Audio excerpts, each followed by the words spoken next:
Programa Lígia Marques, a arte de fazer o belo. Todos os sábados, às 8 horas da noite. Apoio cultural: Mariana Brito Araújo, artista.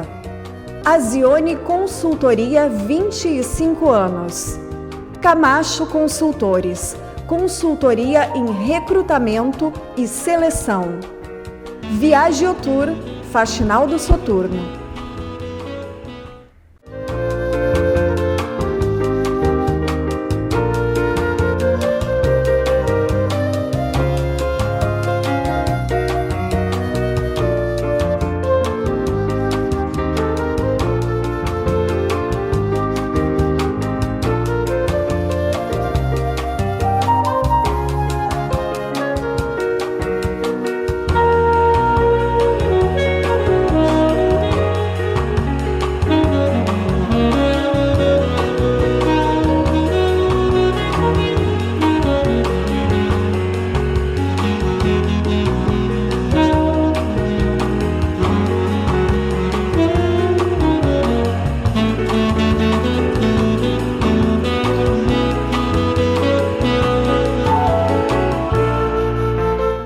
Olá, estamos apresentando o programa Lígia Marques, a arte de fazer o belo. É um programa exibido na TV Santa Maria, canal 19 da NET. E é um programa realizado pelo Ateliê de Arte e Arquitetura Lígia Marques. Hoje nós estamos com um convidado, Júlio Pujol. Bem-vindo ao programa, Júlio. Obrigado, Lígia. Obrigado pelo convite. O Júlio, ele é graduado em História e é professor também, ele fez o curso de História na UFSM. Então eu gostaria que ele nos contasse como é que foi essa tua chegada na escolha do curso de História e também na política. Tu tem um papel também como político. Conta para nós, assim, se tem alguma referência na infância, na adolescência, até tu fazer essa escolha. Como é que foi isso? Certo. A política, na realidade, o político é um generalista. Ele sabe um pouco de tudo e não é de certa forma, especialista em nada. Então, eu desde jovem, desde adolescente, pensava o que eu queria fazer e não conseguia descobrir. E meus colegas da escola queriam ser engenheiros, já tinha aquilo tudo muito, muito certo, parece que tinha uma vocação. Eu quero ser engenheiro, outro quer ser professor, outro quer ser médico, outro quer ser, enfim, advogado, dentista. E eu tinha dúvidas. Não tinha nenhuma certeza. Então, meu primeiro vestibular foi para Química Industrial, aqui na Universidade Federal mesmo. Graças a Deus não passei em Química. Depois, o meu segundo vestibular foi para Ciências Contábeis. Aí eu passei no vestibular, comecei a cursar e cursei 1 ano e meio de Ciências Contábeis e percebi também que não era aquilo, porque o universo das Ciências Contábeis é muito restrito a uma empresa. Você vai trabalhar naquela época, 30 anos atrás, você ia trabalhar numa empresa, fazer contabilidade, ser um consultor daquela empresa. Eu achava meio pouco o meu universo ser só uma empresa. Aí eu fiz um concurso, fui trabalhar no Banrisul e tinha colegas que trabalhavam no banco, jovens também, estudavam filosofia, história. E aí eu me interessava muito pela história, pela política. E a gente conversava há muito tempo sobre essas coisas. E aí eu resolvi mudar tudo. Teve até uma dica de um professor recentemente falecido aqui em Santa Maria, o Zanata. Foi meu professor nas Ciências Contábeis. E ele disse um dia: vocês são jovens, né? Se tem que mudar, mudem agora. E aquilo ficou gravado em mim, mas eu não sabia para onde mudar. E num estalo assim me surgiu: vou fazer história. Eu quero conhecer mais a história do país, a história, enfim, da humanidade. Eu queria conhecer tudo. Então o curso de História me proporcionou isso. E paralelo a isso, em 1985, meu primeiro ano no Banrisul, concursado e tal, primeira greve de bancários. Aquele movimento de rua, aquela greve, a política intervindo também na greve, eu também comecei a me aproximar da política, gostar da política, gostar dos movimentos sociais.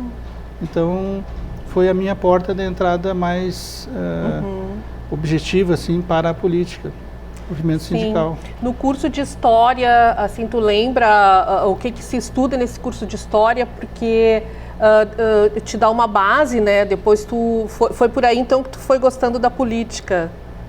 Tu não teve essa referência na infância, assim, tu foi jamais na fase adulta. Da infância eu tenho duas memórias da política, porque as coisas sempre começam na infância. Sim. A gente não dá a devida assim, racionalidade para elas. Mas eu lembro um dia num jogo de futebol aqui no nosso Inter de Santa Maria, eu fui com meu pai e tinha as arquibancadas eram de cimento, né? Então a gente pegava um jornal para sentar em cima. E aí tinha um jornal popular, assim, e tinha um poema do Vinícius de Moraes, Operário em Construção. Eu sentei, eu já sabia ler, sentei e li aquele poema, falava do operário que construía os prédios, construía as obras e depois não ia morar nelas, não poderia morar nelas. Olha só. É um poema muito bonito.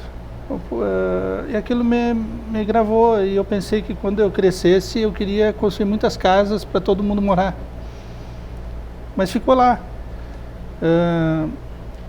Paralelo a isso também, eu tinha uma tia, meu pai e minha mãe trabalhavam fora, estudavam fora, os dois formados aqui no UFSM, e a tia ficava com a gente, uma tia mais velha, irmã da minha mãe, está viva ainda, tem 95 anos, e ela fazia um chimarrão e ficava me contando as histórias antigas, né, da política, do Getúlio Vargas. E eu gostava de ficar ouvindo aquelas histórias, né, da 64, João Goulart, aqueles movimentos, né. A tia tinha muito essa memória e gostava de contar histórias, e muito histórias políticas, então eu também me interessava muito, mas também ficou lá, né. E a educação também me atraía. Então, quando eu, digamos assim, cresci, isso tudo de certa forma voltou. Meu interesse pela história, meu interesse pela política, meu interesse pelo social. Sim. E isso tudo foi muito ao natural, né? É uma atração natural. Não foi racionalizado, não foi decidido, assim, quero ser... Sim, na verdade teve a dúvida, tu entrou em ciências contábeis, mas ainda bem que tu teve o tempo de mudar, porque, claro, agora ficou mais claro, né, a tua decisão, escolha pela história, te deu essa base e esse conhecimento daquilo que no íntimo tu gosta, que é servir ao social, né, estar ligado com as coisas da cidade. Tem a filosofia também que tu gosta, né, de Platão, de tantos outros que tu estuda, né, que tu estudou, enfim. Certo. Legal. E aí tu teve um percurso na política, que tu também trabalhou com governadores e Câmara de Vereadores, né? Eu esqueci de dizer que o Júlio, ele é natural de Santa Maria, mas também já morou em Faxinal do Soturno, né? Trabalhou lá. Morei lá, morei em Porto Alegre, moro em Porto Alegre agora. Morei em Santa Catarina também um tempo. Então, as ciências contábeis entrou lá atrás. Quando a gente tem 17, 18 anos, a gente quer ter um emprego. Então, era uma possibilidade de fazer um curso que te desse que te dê oportunidade uma base econômica. Um concurso público, uma base econômica. Mas eu logo já entrei no Banrisul, já tinha o meu emprego, então eu fui... E aí tu te apaixonou pela história, pelo curso da história? Me apaixonei pela história e eu sempre digo, eu não me arrependo um minuto em todos esses anos de ter escolhido o curso de História. O curso de História da Universidade Federal de Santa Maria é muito bom, professores muito bons, tem um nível de exigência alto, né? E depois tu fez pós-graduação? Eu fiz pós-graduação também na Universidade Federal de Santa Maria em História do Brasil. História do Brasil, que legal. Que legal. E hoje eu estou resgatando aquele curso que eu fiz há 20 anos atrás. Eu tenho trabalhado muito hoje com História do Brasil, mas no sentido de que para a gente transformar o Brasil, precisa conhecer o Brasil, precisa conhecer a nossa identidade. Então eu estou resgatando aqueles estudos que eu tinha lá atrás da História do Brasil, mas numa outra perspectiva. Não de aprender conteúdos, mas numa perspectiva assim de tentar definir, conhecer qual a identidade real brasileira. Né? Porque tu não pode ser um político se tu não conhece o teu país, não conhece a identidade do teu povo. Claro. Né? Tem muitos autores que trabalharam isso. E eu tenho trabalhado nessa linha de história. O Júlio, ele foi meu colega também no curso no MBA, né? Identidade Business Intuition, Identidade Empresarial, na Antônio Meneghetti Faculdade. Nós temos, às vezes, em nossas vidas, um divisor de águas, né? Que a gente vai construindo, vai se construindo. Tu acha que aconteceu isso na tua vida, principalmente nesse espaço político que tu foi fazendo carreira? Existiu algum divisor de águas ou não? Eu diria que a minha vida não foi muito linear, assim. Tem pessoas que iniciam uma profissão com 18 anos e se aposentam naquela profissão, naquele trabalho, naquela cidade. Eu mudei de profissão, eu mudei de partido, eu mudei de cidade, né? Eu mudei de casamento também. Então a minha vida não foi muito linear nesse sentido, a minha formação acadêmica não foi linear. Eu fui fazer, por exemplo, o MBA porque eu queria fazer uma pequena mudança também na minha vida profissional, né? Então eu não tive um momento determinado de mudança.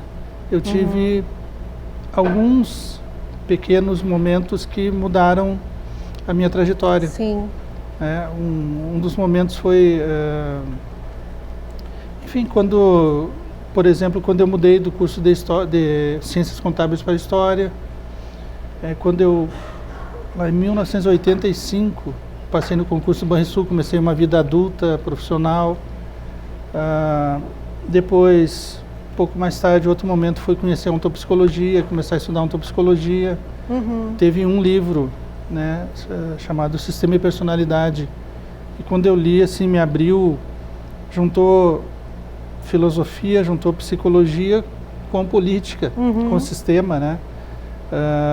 E eu imaginei assim, todo mundo deveria ler esse livro, ele foi um marco naquele meu momento. Depois também eu recebi um convite para trabalhar profissionalmente na política, aí no gabinete do vice-governador do estado, Vicente Bogo, e aí teve toda uma outra mudança de trajetória, porque eu vinha de uma trajetória mais sindical, mais à esquerda, e aí mudei. Então teve esses momentos, enfim, teve outros. Tá, então assim, dentro desses percursos, né, eu queria que tu falasse esse investimento em cursos e esses livros que tu começou a ter contato, te abriu essa questão de fazer arte na política, né, ou fazer da política uma arte. Como é que tu vê a presença também da mulher na política? Quais as experiências, assim, o que tu poderia dizer sobre isso? Eu, em janeiro, completei 54 anos. E quando tu chega nessa idade, enfim, sempre estudando, sempre procurando aprender, descobrir coisas, você começa a poder fazer algumas sínteses. Eu gostava da política, eu gostava da história, eu gostava da educação, eu gostava da filosofia, eu gostava da arte, e isso sempre me acompanhou. Eu gostava muito, por exemplo, Manuel Bandeira, Mayakovsky, Mário Quintana um pouco. Enfim, sempre li poesia, estudei história, daí eu lia filosofia, estudava psicologia, fazia psicoterapia também na ontopsicológica, frequentava aqui o Recanto Maestro. Então, agora eu creio que consigo fazer uma síntese disso. E perceber que as coisas não são desligadas umas das outras, né? E aí eu comecei a perceber, por exemplo, na política e nos políticos. Nós vamos fazer um breve intervalo e tu passa essa síntese e nos termina de responder. Continuamos conversando com o Júlio Pujol até daqui a pouquinho. Programa Lígia Marques, a arte de fazer o belo. Todos os sábados, às 8h da noite. Apoio Cultural Mariana Brito Araújo, artista. Azione Consultoria, 25 anos. Camacho Consultores, consultoria em recrutamento e seleção. Viagiotour, Faxinal do Soturno.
Voltamos a apresentar o programa Lígia Marques, A Arte de Fazer o Belo. Hoje nós estamos no cenário da Biblioteca Central da UFSM, em Santa Maria. Então, essa obra é de Eduardo Trevisan e nós estamos gravando o programa aqui hoje. Júlio, em relação, então, continuando aquele assunto de fazer arte, né, fazer a política como arte, o discurso, a linguagem, o papel da mulher e do homem, sintetiza um pouco para nós, porque depois na tua vida tu criou um belíssimo projeto, que eu gostaria de falar, sobre o curso que se chama Alta Política e a revista que tu editou. Então vamos conversando sobre isso, porque isso surgiu então dessas coisas que tu começou a perceber na política, né? As mudanças, as necessidades também de mudar a si mesmo para poder mudar as outras pessoas. Eu diria que eu percebi duas coisas assim, fundamentais na política e nos políticos. Uma delas assim, é uma forte rigidez. A política é um ser muito duro. O ambiente da política é um ambiente muito árido, muito duro. Essa percepção também se associa a outra, que é a forma como o político inicia, entra na política, é de uma forma muito empírica, muito militante. Então não há uma formação. E a necessidade que o político tem, ele precisa conhecer um pouco, se ele quer fazer o bem à sociedade, se ele quer influir nessa sociedade, ele tem que conhecê-la. Então ele tem que conhecer a história da sua sociedade. Se eu sou um político de Santa Maria, eu preciso ler aquele livro História de Santa Maria, do João Belém, que mostra a formação da cidade de Santa Maria. Mínimo isso. Eu preciso conhecer a lei orgânica municipal, ou seja, um pouco das leis. Eu preciso, qualquer político, conhecer a Constituição do seu país. Preciso entender um pouco de arte, um pouco de saúde, um pouco de estética. Eu preciso ter um conhecimento mais global, mais genérico. E por isso eu falei lá no início, o político e a política, ela é generalista, ela não é especialista. Por quê? Porque para ajudar a sociedade, tu tem que compreender toda a sociedade. Compreender o ser humano, compreender a nossa cultura, né, a cultura ocidental em que a gente vive. Se tu não conhece isso, como tu pode colaborar? Como tu pode ajudar? E aí entra também a psicologia. Se tu não conhece a ti mesmo, como tu pode ajudar a tua sociedade? Como tu pode ajudar os outros? Então, eu fui percebendo esses gaps, né, essas zonas de vácuo, de hiato, Sim. na formação dos políticos. Existia um nicho no mercado, então, e foi aí que nasce o curso Alta Política, porque tu começou a perceber que era importante os políticos conhecerem todos esses passos, né, e se tornar um profissional mais centrado, digamos assim, dentro do propósito da política, né, de fazer a polis, né, fazer o belo movimento que é a política. E qual que é o conceito de alta política? Porque aí é tu que dá esse nome também, é isso? Então, a gente parte, todo o nosso curso, nós temos uma pós-graduação em alta política lá em Porto Alegre, na Faculdade Monteiro Lobato. Por que a alta política? A nossa referência é a política clássica, né? Praticada lá ou pensada pelos gregos. Exato. Os gregos faziam a política da polis. O que era a polis? Era uma cidade-estado em que tinha, de certa forma, tudo. A educação era a responsabilidade da polis, a segurança, né? Não existia países, era a polis. É uma cidade que tinha exército, tinha as leis, as leis, as suas próprias leis, a sua constituição, a sua educação. Então, o cidadão da polis era responsável, cada cidadão era responsável, ou todo cidadão era responsável pela polis. Então, essa profunda noção de responsabilidade com a polis, com a coisa pública, é a nossa referência. É a nossa referência enquanto alta política. E também uma referência, essa responsabilidade, essa responsabilização pode ter aquele cidadão que é responsável por si mesmo, que conhece a si mesmo e que pode, a partir de conhecer a si mesmo, ser responsável pela sua polis, fazer o bem, ajudar a harmonia do todo, a harmonia da polis. Sim. Quando eu olho, por exemplo, para os gregos, né, na questão urbanística, né, o desenho das cidades, eles fizeram projetos, assim, planos de cidades belíssimas. Então, eles tinham toda uma organização e eu olho para hoje e percebo como o ser humano perdeu muito dessa arte, dessa estética. Eles cuidavam de tudo, né, os gregos. É uma excelente referência, né. E isso se traduz na política também. Exato, sempre, eles né. eram centrados no papel, o papel do político para os gregos era o mais nobre de todos. Exato. Por que era o mais nobre? Porque cada cidadão cuida de si, da sua família, né, dos seus próximos, mas o político é aquele que cuida de todos. Né? Ele tem que garantir o bem de todos. Que bonito isso, né?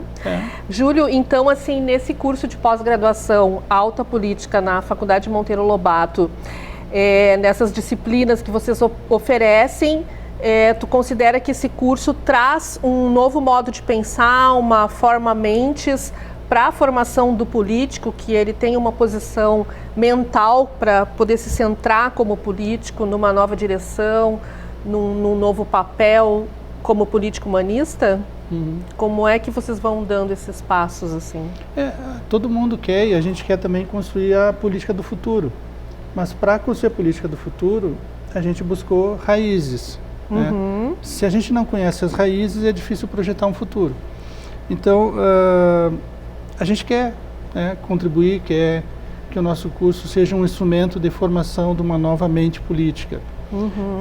E o primeiro passo dessa nova mente política é sair da dicotomia que a gente vê muito hoje no mundo e particularmente no Brasil, esquerda, direita, ideológica, porque os políticos acabam defendendo as suas posições e discutindo tudo que dá na imprensa, enfim, e esquecendo de tocar no ponto que é realmente cuidar do Brasil. O Brasil está é um segundo plano, é um palco, né? E a política é cada um defender o seu ponto de vista. E lá nos gregos, o Platão dizia o seguinte, na República, Se um grego está em guerra com outro grego, a Grécia vai mal. Se uma parte da Grécia, por exemplo, como você está com o dedo machucado, não é o dedo que está machucado, é você que está machucado. Ou seja, aquilo que acontece num ponto, se eu destruo o meu adversário, eu não estou destruindo o meu adversário, eu não estou fazendo um bem, eu estou destruindo um outro cidadão, um outro brasileiro. Então, se o brasileiro está em guerra com o brasileiro, é o Brasil que está mal. Então, nós temos que achar pontos de convergência nos políticos e nas pessoas para construir o Brasil. Sim. Para ter uma política nacional, autônoma, progressista, que vá em progresso, que proporciona o bem de todos. Em ordem e em progresso. Ordem e progresso para o bem de todos. Essa bandeira do Brasil, ela não tem dono. Uns dizem que a bandeira do Brasil não é vermelha, outros querem se apropriar da bandeira do Brasil. A bandeira do Brasil é de todos os brasileiros. Sim. E todos têm que se apropriar dela. Sim. Inclusive, eu já dei aula nesse curso Alta Política, uma disciplina de história, estética da arte, e eu acho muito bacana, porque tem uma formação com várias ênfases, para formar todo o político, toda a pessoa. E tu já tem, assim, alguns resultados, pode falar, mas tu tem alguns resultados, alguns feedbacks também de alunos que já fizeram, porque vocês já estão na 4ª edição, eu acho. Estamos agora, dia 27 de março, inicia a nova turma, uma nova turma, estão abertas as inscrições. Temos matrículas abertas, temos vagas ainda. Sim. O curso é presencial lá em Porto Alegre. E não é só para quem tem interesse em formação política, ou é? Não necessariamente. Serve muito para também quem quer conhecer a política, quem quer se aproximar da política, pré-candidatos, pessoas ou até se preparar, quer se preparar para o futuro, pessoas que são líderes comunitários, sociais e querem eventualmente participar do processo eleitoral, assessores, dirigentes de partidos, coordenadores de campanha. A política não é feita apenas por aquele político que aparece na foto do jornal, na entrevista na televisão. Tem todo um mundo por trás desse político, que são pessoas, técnicos, por exemplo, advogados, jornalistas, arquitetos, que trabalham com a política, mas não tem exatamente uma formação política. Sim. Você é arquiteto, você tem formação em arquitetura, e de repente você vai trabalhar num gabinete político, numa secretaria. É verdade, eu tenho colegas que trabalham. Exato, jornalistas, tem muitos advogados, trabalham ao lado de políticos, já vi vários colegas meus. Exato. Então esse também é um público que pode fazer muito proveito do nosso curso. O curso ele tem duas linhas muito bem estabelecidas, assim. Ele é um curso eminentemente voltado para a prática política. Então tem algumas coisas muito técnicas e práticas, por exemplo, planejamento de campanha eleitoral, marketing político, marketing eleitoral. E tem uma outra parte que é mais filosófica, que dá o conteúdo. Então a gente trabalha filosofia e ética política. Nós temos 2 disciplinas de psicologia do líder político, psicologia social e psicologia do líder político. Nós temos alguma noção de direito constitucional, para conhecer a Constituição brasileira. Sim. Então tu sai com uma formação curso bem completo. Exatamente técnica, para exercer a política, para saber como se faz uma campanha eleitoral, como se disputa uma eleição, como se trabalha num gabinete político, e, por outro lado, com noções ali de fundamentos da filosofia política. Certo. Vamos falar um pouco sobre a revista.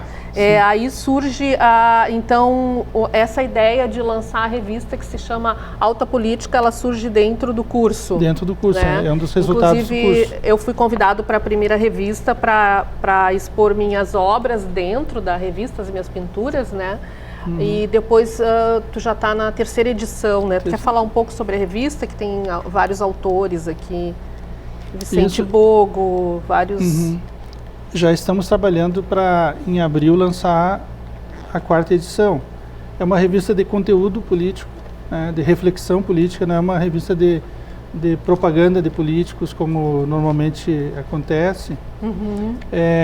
Ela tem um cuidado estético e artístico muito grande. né? Tem obras de arte, tem um pouco de poesia também. É uma forma, é um instrumento que a gente tem de dialogar com a classe política num outro padrão, num outro nível. Aqui não tem fora esse, fora aquele, né? Essa disputa política que a gente vê todo dia, né, nas manchetes. É uma revista de reflexão, né, de reflexão política.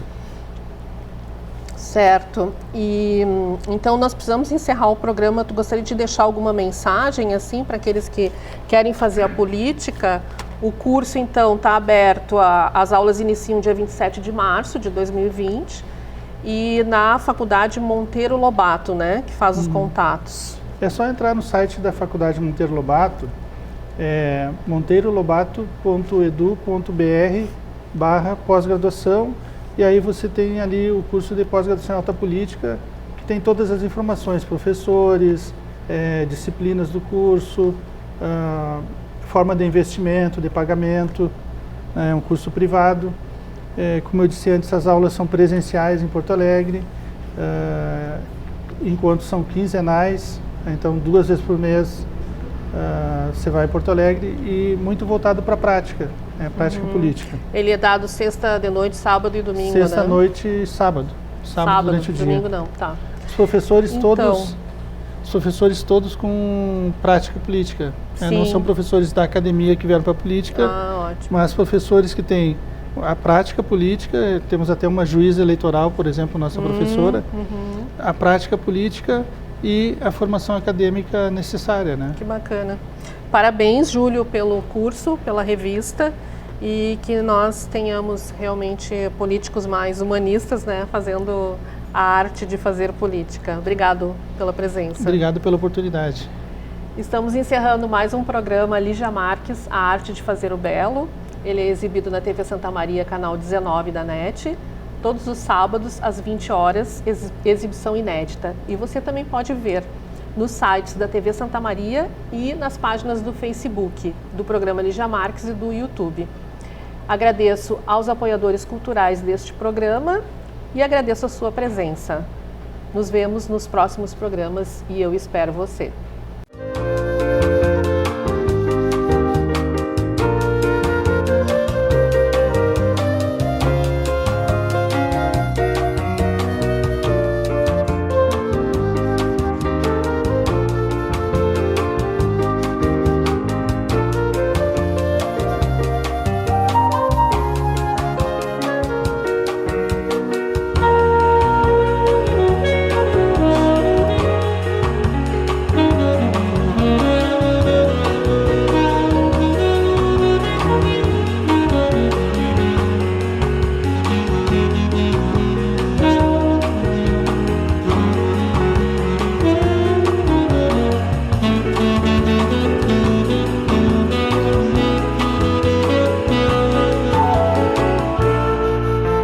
Programa Lígia Marques, A Arte de Fazer o Belo, todos os sábados às 8 horas da noite. Apoio Cultural Mariana Brito Araújo, artista. Azione Consultoria, 25 anos. Camacho Consultores, consultoria em recrutamento e seleção. Viaje Tour, Faxinal do Soturno.